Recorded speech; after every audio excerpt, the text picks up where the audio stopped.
Labvakar, mīļie draugi! Kā jau iepriekš solīju, šovakar pastāstīšu par vēl vienām labajām baktērijām, kuras izmantojam ikdienā, ļoti vērtīgas no Nature Sunshine kompānijas Bacillus coagulans, slavenas tiešām ar to, ka viņas ir ļoti izturīgas gan augstumā, gan ļoti karstā vidē. Un tās tiešām uz nakti kā reiz ļoti iesaka lietot. Tad lūk, parādīšu, lūk, tādas mazas kapsuliņas. Ja.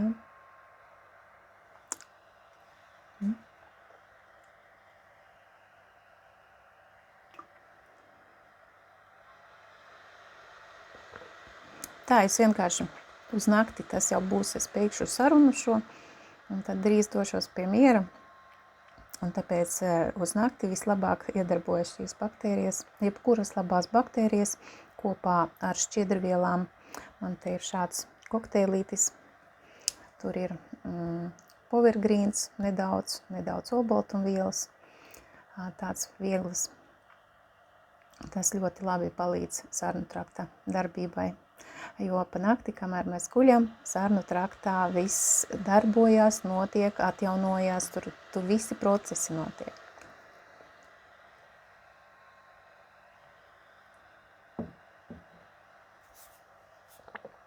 Nu, lūk, tad pastāstīšu par šīm te baktērijām, ar ko viņas atšķiras varbūt no pārējām, kādas mums ir kompānijā. Es paskatīšos pierakstos, man te diezgan daudz ir savākt informāciju, lai es tā kaut ko nesajauktu. Tātad šīs baktērijas, protams, vajadzīgas tāpēc, lai bagātinātu cilvēka zarnu mikrofloru. Jo tā pati par sevi ir ļoti daudzveidīga un nav noslēpums, ka mūsu ķermenī dzīvo miljoniem mikroorganismi, gan noderīgie, gan netik noderīgie. Un tātad šos sauc labās baktērijas par probiotikām, un prebiotiķi ir tie, kuri palīdz barot šīs labās baktērijas. Tātad tā ir tā prebiotikas ir šķiedrvielas, teiksim, piemēram, kas atbalsta labvēlīgās mikrofloras veidošanos. Tas vienmēr bišķiņ jūk, un diezgan ilgi man pašai tur arī jūka tie probiotiķi un prebiotiķi, bet pamazām jau esmu to apgūs un iemācījusies. Normālos apstākļos zarnu traktā praktiski jābūt 85% labvēlīgā mikroorganismu un tikai 15% patogēniem, jeb sliktām baktērijām. Bet bieži vien cilvēkiem ir labi, ja 50/50, bet vēl biežāk ir pilnīgi pretēji, ka ir ļoti maz labo baktēriju un ļoti daudz nelabvēlīgo. Un kad nelabvēlīgās, jeb sliktās baktērijas gūst pārsvaru, tad rodas visādas kuņģa zarnu trakta saslimšanas, gramošanas traucējumi, aknu slimības, aizkuņģa dziedzera un citu svarīgu orgānu saslimšanas. Tāpēc, lai tas nenotiktu, mums nepieciešams uzturēt veselīgo zarnu mikrofloru. Izmantojot labvēlīgās baktērijas, tātad šīs te probiotikas, un jāskatās, lai klāt būtu arī prebiotikas. Tieši šajā variantā, šī kapsuliņā katrā iekšā ir arī prebiotika, tātad inulīns, kas baro šīs labās baktērijas. Tātad viss te jau ir kopā. Tas arī ļoti ir izdevīgi. Un kompānija Nature Sunshine pie tā ir piedomājusi, tiešām izveidojusi ļoti efektīvu, labvēlīgo baktēriju celmu un prebiotisko inulīnu. Īpašības. Šis Bacillus coagulans ir viens no visslavenākajiem labo baktēriju celmiem pasaulē, jo tas izceļās ar tādu unikālu īpašību, tas ir izturīgs pret galējām temperatūras svārstībām. Un pētījumi rāda, ka šīs labās baktērijas var izdzīvot gan vārot, gan cepot, gan sasaldējot. Nokļūstot kuņģī, baktērijas neiznīcina žultas sula un kuņģa sula.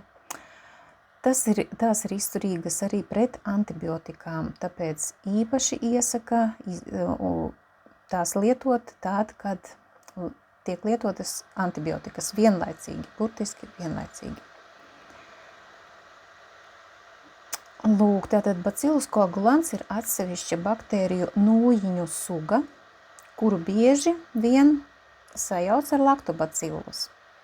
Jo arī Bacillus coagulans šīs tātad, ražo pienskābi, kas ir būtiska kuņģa zarnu trakta veselībai. Un papildus pienskābei šīs labās baktērijas zarnu traktā sintezē arī K un B vitamīnus. Un tāpēc tie, kas saka, ka vajag K vitamīnu atsevišķi vēl uzņemt, es teikšu tā, ja ir laba veselīga zarnu mikroflora, K vitamīns pats sintezējas mūsu zarnu traktā un nav viņu speciāli jāuzņem. Lūk, un lielos daudzos šī te Bacillus coagulans labā baktērija nomāc patogēnās mikrofloras augšanu. Pat tādu čūlas un gastrītu cēloni radošo baktēriju kā Helicobacter pylori. Par to droši vien ir ļoti daudz dzirdējuši, un tā praktiski tā baktērija dzīvo mūsu visos ikdienā, bet pie viņai labvēlīgiem apstākļiem tā savairojas un stimulē dažādu kuņģa čūlu un gastrītu cēloni un zarnu mikrofloras bojēju un tā tālāk.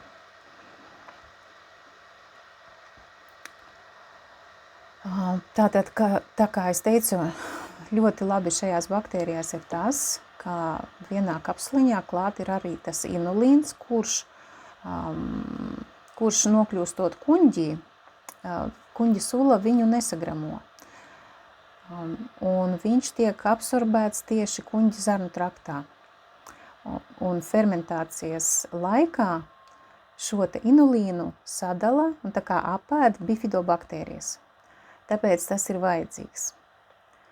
Un inulīns, protams, ļauj vairoties šai labai mikroflorai, un tāpat laikā viņš kavē patogēno tādu baktēriju kā klebsiella vai salmonella, šo te baktēriju augšanu viņš kavē.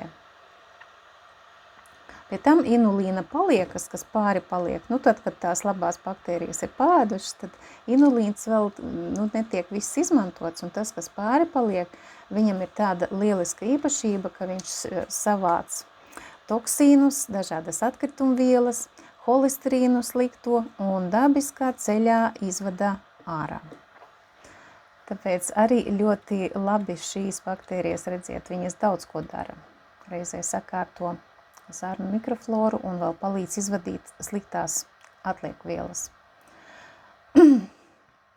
Tātad arī imunitāti atbalsta labās baktērijas, jo, kā mēs zinām, zarnu traktā dzīvo mūsu imunšūnas. Un labvēlīgā mikroflora rada vitamīnus, kas tiešām nepieciešami imūnsistēmai. Attīra organismu no toksīniem un palīdz arī stiprināt vispārēju organisma pretestību.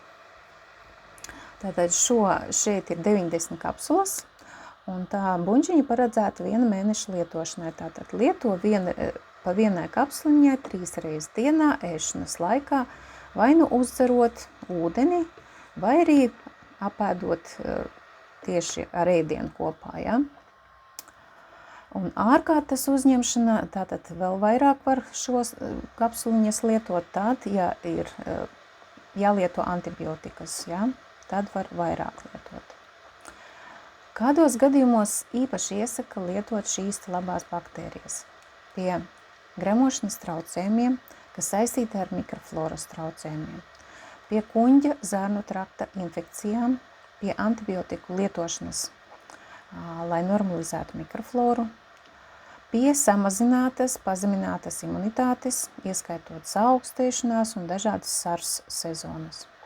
Pie regulāriem aizcietējumiem,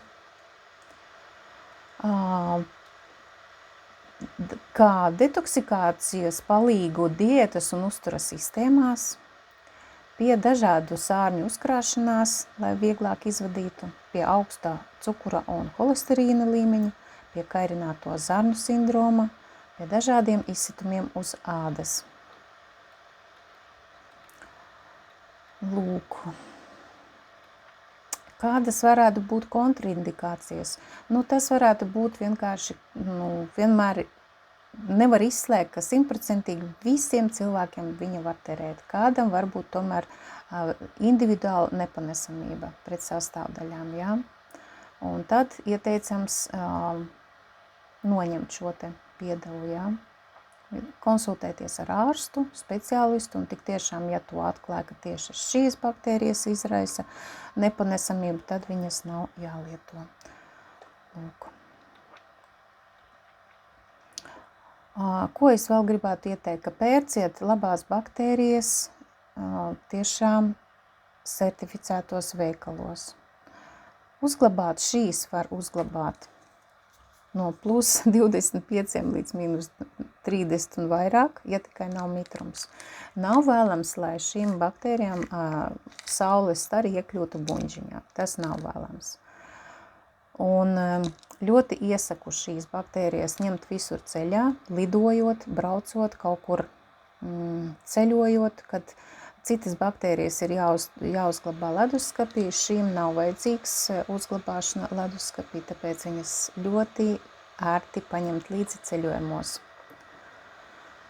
Un, protams, ja jūs izmantojat neatkarīgos Nature Sunshine produktus konsultantus, caur viņiem reģistrējoties, jūs iegūstat 30 līdz 40% atlaidi šīm te labajām baktērijām.